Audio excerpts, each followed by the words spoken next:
Assalamualaikum warahmatullahi wabarakatuh. Perkenalkan, nama saya Munita Yusriabas dari 3A D4 Teknik Komputer dan Jaringan, Politeknik Negeri Ujung Pandang.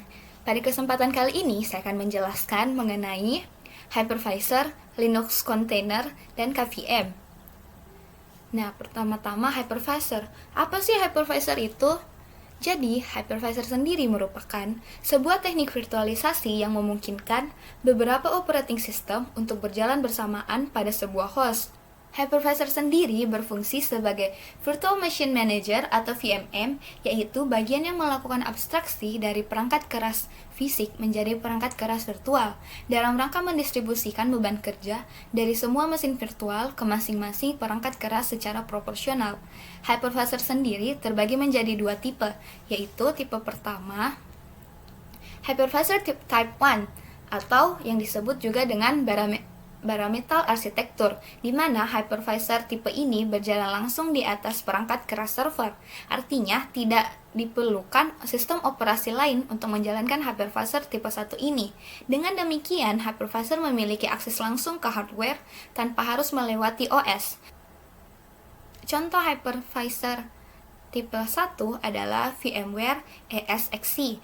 Kalau dilihat dari teknik virtualisasi yang digunakan, jenis satu ini adalah jenis hardware yang assisted. Nah, yang kedua, hypervisor type 2 atau yang disebut juga dengan hosted architecture, di mana hypervisor tipe ini berperan sebagai software untuk menjalankan dan mengatur virtual machine. Akses resource hardware yang dibutuhkan oleh virtual machine harus melewati OS. Contoh hypervisor tipe 2 ini adalah VMware Server. Berbeda dengan tipe 1, tipe 2 ini lebih cenderung ke OS Assisted Hypervisor atau para virtualization dan juga full virtualization. Nah, yang ketiga, bagaimana sih cara membuat Linux container? Linux container sendiri dapat dibuat menggunakan beberapa tools. Nah, pada kesempatan kali ini saya menggunakan Proxmox Virtual Environment versi 6.13. Untuk membuat Linux container menggunakan Proxmox, user dapat membuat dengan mengklik create city atau create container, mana sebelumnya user sudah harus mendownload template. Dan pada kali ini saya menggunakan template Ubuntu 16.04 standar. Nah, selanjutnya user melanjutkan langkah-langkah berikut, seperti mengisi spesifikasi yang dibutuhkan oleh tiap-tiap user. Sehingga pada tahap akhir user akan diminta untuk melakukan konfirmasi mengenai spesifikasi yang telah ditentukan oleh user tersebut.